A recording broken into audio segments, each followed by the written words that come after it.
Je suis sûr que toi aussi t'en as marre de ces formules complexes et à rallonge où tu passes plus de temps à essayer de les comprendre, à les débugger, qu'analyser les valeurs qu'elles te fournissent. Dans cette vidéo, je te montre comment passer de ça à ça et transformer une formule complexe en une version ultra claire, facile à comprendre et à corriger pour moins de prise de tête et plus d'efficacité. Petit teaser, ça se passe en 5 étapes super simples et je suis sûr que tu n'as jamais vu la cinquième. Si tu ne me connais pas, moi c'est Pierre pour Exceller, je suis coach et formateur sur Excel, donc je te partage plein d'astuces et plein de tutos pour t'aider à booster ta carrière avec Excel. Je suis également consultant et j'accompagne les entreprises en leur créant des outils sur mesure pour développer leur activité. On se retrouve de l'autre côté de l'écran sur un fichier Excel avec des données et une formule ici qu'on va essayer d'améliorer parce qu'actuellement elle est assez complexe, assez longue et difficile à comprendre. La première chose qu'on peut faire, c'est se positionner ici sur la barre de formule et quand on voit la double flèche, cliquer avec le clic gauche de la souris, maintenu enfoncé, et étirer cette barre de formule pour avoir plus de visibilité sur la formule. Une solution qu'on ne va pas aborder ici, ça pourrait être de transformer cette formule complexe dans une cellule par plusieurs colonnes avec des calculs intermédiaires qu'on va combiner à la fin pour avoir notre résultat.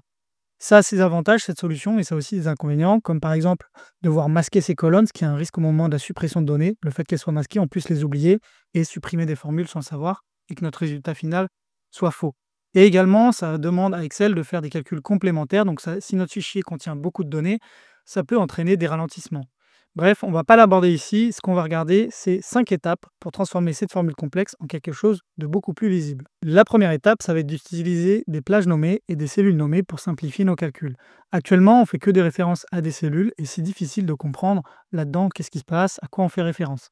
Pour ça, on va prendre le coefficient de correction ici qui s'appelle actuellement B3 et ici, on va mettre coef, correct, et quand je fais entrer, j'ai défini cette cellule qui était anciennement B3 par le nom coef correct. Je lui ai attribué un nom et tout l'intérêt de ça, c'est que peu importe où je me positionne dans le classeur, si je veux retourner vers mon coefficient, je sélectionne dessus et j'arrive automatiquement.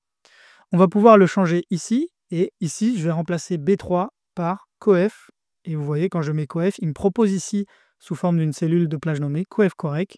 Et je vais tout simplement remplacer ici coef correct à chaque fois que j'ai B3.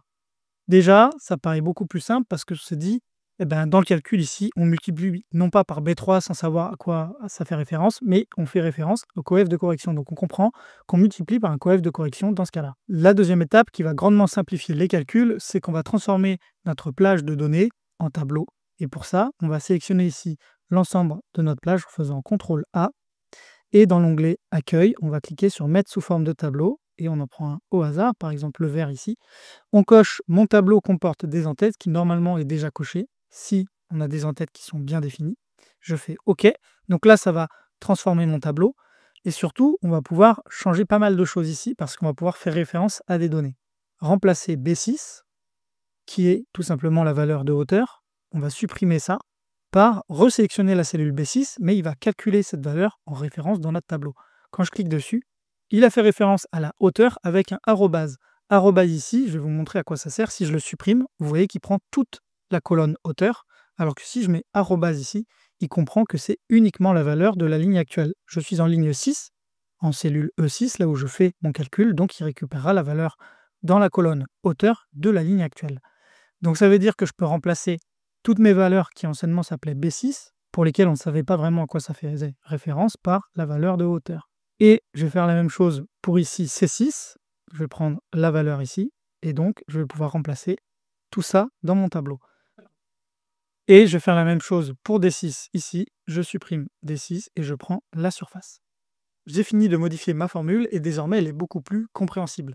Au lieu d'avoir ici B6 divisé par C6 sans savoir à quoi ça fait référence, ici un critère qui était C6 inférieur, on sait qu'on divise la hauteur, pas la largeur, que notre critère c'est si la surface est inférieure à 125, alors j'applique une formule à laquelle j'attribue un coefficient de correction. Bref, ça permet de mieux comprendre ce qui se passe dans la formule et d'avoir des références dynamiques. L'idée, c'est que je suis parti d'une formule existante que j'ai transformée pour utiliser le mode tableau, mais je vous invite à d'abord transformer votre plage de données en tableau structuré et ensuite créer votre formule en partant de rien directement dans votre tableau structuré. L'autre intérêt du mode tableau, c'est quand on met à jour une formule, par exemple si ici je rajoute x 1000, quand je vais faire entrer, ça va automatiquement s'actualiser sur l'ensemble de la colonne. Donc là c'est facile, il y a 4 lignes, mais si vous avez 200 ou 300 lignes à tirer avec votre souris et la poignée de recopie, ça peut être long, alors qu'en faisant simplement entrer, pour marquer que ça s'actualise sur l'ensemble du tableau. Je vais retirer ça, je remets ma formule comme avant. La troisième étape, ça va être d'ajouter des espaces. Pourquoi des espaces? Pour ajouter de l'aération dans les formules pour mieux comprendre. Les espaces dans les formules ne sont pas considérés, donc peuvent être ajoutés sans avoir d'impact dans les formules. Pour ça, on va pouvoir imaginer par exemple que à partir de l'ouverture d'une parenthèse ici, on va rajouter un espace parce qu'on a 0,6 plus, et là on a le coefficient 0,4. Donc ici, on va pouvoir ajouter également un espace pour bien voir que cette parenthèse-là se ferme ici et que ensuite ce calcul-là appartient à la parenthèse violette. On va pouvoir faire la même chose ici, rajouter ici un espace pour comprendre que le paramètre 2 ici s'attribue à la valeur d'arrondi supérieur. On va pouvoir faire ça à peu près à l'ensemble. Ici, on va bien le remarquer avec le coefficient de correction qui s'applique à la valeur qui est ici entre parenthèses vertes. Donc je vais rajouter un espace ici pour montrer que le paramètre 2 s'applique bien à la formule arrondi ici. C'est le nombre de chiffres que je veux à l'arrondi supérieur. On continue à faire nos modifications. Donc c'est mieux en termes de lisibilité parce qu'on comprend mieux l'ouverture et la fermeture des parenthèses. Ça rajoute de l'aération et ça permet de mieux comprendre la formule. Mais on va voir maintenant l'étape 4 qui va nous permettre d'améliorer grandement la lisibilité. Et pour ça, on va s'inspirer des codeurs, des gens qui rédigent des programmes informatiques, qui utilisent des différences d'alignement de contenu pour pouvoir mieux comprendre plus rapidement quelle fonction fait référence à quelle propriété. Mais avant de faire ça, vérifie que tu es bien abonné à la chaîne, pense à activer la cloche des notifications pour recevoir mes nouvelles vidéos. Allez, on retourne tout de suite dans la vidéo. Pour ça, vous voyez ici, on a plusieurs fonctions imbriquées. On a une première fonction ici, une deuxième ici, une troisième ici, et ensuite on a les valeurs. Pour faire le rappel d'une fonction ci, on va faire un test logique qui va être vrai ou faux. Et ensuite, on met point virgule. La première valeur, c'est si le test est vrai, alors on applique une valeur ou une formule. Et si on met un point virgule, et si le test est faux, on applique la deuxième condition. Donc là, on a si, une première fonction. Donc là, ici, on a notre test de logique, point virgule. Donc là, je vais faire Alt, Entrée. Et comme pour les espaces, si on fait un retour à la ligne dans une formule, ça ne perturbe pas la formule. Donc autant s'en servir. Je vais m'aligner ici. L'idée, c'est de s'aligner pour représenter qu'on est dans la même fonction. Donc là, on est en valeur vraie, parce que j'ai mis point virgule. Donc tout ce qui se passe après, c'est la valeur vraie de cette fonction-là. Tout ça fait référence à la valeur vraie, c'est ce que j'ai sélectionné actuellement. Et ici, quand je vais cliquer ici, vous allez voir qu'on va passer à valeur faux. Donc là, je vais faire un retour à la ligne, Alt Entrée, et je vais rajouter des espaces. Tout simplement pour comprendre que on démarre par une fonction ci. En première ligne ici, on a le test. En deuxième ligne, on a la valeur si le test est vrai. Et en troisième ligne, on a la valeur si le test est faux. Le test est faux. Si on est faux, on a de nouveau une fonction ci. Et bien, on va faire la même chose. Est-ce que la surface est inférieure ou égale à 125? Donc je vais retourner à la ligne ici. Je vais réaligner mon contenu pour le test de logique, pour la valeur si le test est vrai. Et je vais me positionner ici. Et je vais retourner à la ligne pour le cas où la valeur est fausse. Je vais augmenter ici ma barre de formule pour avoir plus de lisibilité. Et là, c'est la même chose. Ici, on remarque qu'on a la clôture de toutes les parenthèses de toutes les fonctions. Donc ça aussi, on va le rendre plus lisible pour aligner le contenu. La parenthèse violette, ici, ferme cette formule ci. Donc la troisième formule ci. Donc l'idée, ça va être de la mettre à la ligne et de l'aligner avec celle-ci. Comme ça, on comprend qu'elle s'ouvre ici. Tout ça fait partie de cette fonction-là. Ensuite, la parenthèse rouge ici, elle s'aligne avec celle-ci. Donc on a la fonction qui commence ici et qui se termine ici. Toutes ces données font partie de la fonction ci ici. Et ensuite, on a également cette fonction-ci qui ferme la toute première. Ici, on a une organisation de la formule. C'est exactement la même qu'au début, sauf qu'on a beaucoup plus de lisibilité. Et on va pouvoir comprendre que cette fonction-ci, elle a une valeur ici de test logique, un test vrai. Et quand c'est faux, qu'est-ce qui se passe? Maintenant, on va voir la cinquième étape, celle que peu de personnes connaissent et utilisent. C'est de pouvoir ajouter des commentaires dans ces formules. Pour ça, on ne va pas vraiment pouvoir ajouter des commentaires comme dans le programme VBA, qui sont des commentaires non pris en compte. Pour ça, on va utiliser la fonction n. La fonction n, si je sors de cette formule, c'est une fonction qui rapporte aucune valeur. Par exemple, si je mets n ici, et que dans cette fonction-là, on me demande de préciser une valeur, je mets un texte, par exemple test, je ferme, il me renvoie 0. Donc l'idée, c'est qu'on va ajouter ça dans notre formule. On va se mettre ici, par exemple, on va mettre ici un commentaire.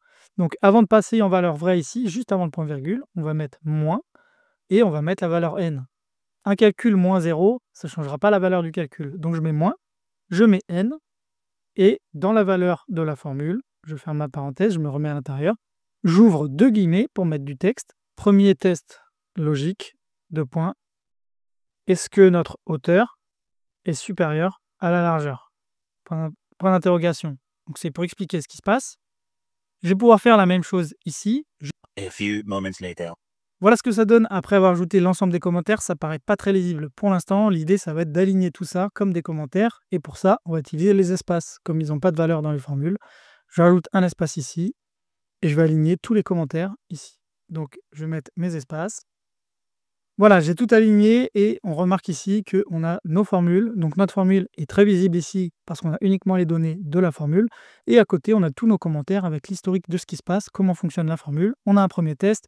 Si c'est vrai, on fait un calcul. Si c'est faux, on a un deuxième test. Est-ce que la surface est inférieure ou égale à 125? Si c'est inférieur à 125, alors on fait ça. Si c'est faux, on met un deuxième calcul de surface inférieure ou égale à 200. Bref, on a compris toute la structure de notre fonction. Tout ça, ça nous permet de comprendre comment on crée notre fonction, de gagner en lisibilité et surtout de pouvoir revenir après quand on a des formules très complexes, qu'on met en pause le fichier, qu'on ne travaille pas dessus pendant un certain temps et qu'on revient. Quand on roule ces formules, on est complètement perdu.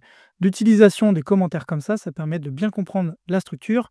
Là, j'ai mis des commentaires pour expliquer ce qui se passe, mais on pourrait mettre des commentaires de pourquoi on fait un test inférieur à 125. On pourrait par exemple rajouter des commentaires car dimensionnel légal et que c'est un paramètre légal 125 et si on est inférieur, on applique une formule, si on est supérieur, on applique autre chose. J'espère que cette vidéo t'a plu. Si c'est le cas, je t'invite à la liker, à t'abonner et activer la cloche des notifications. Merci d'avoir regardé cette vidéo jusqu'au bout. Je te dis à bientôt dans une prochaine vidéo.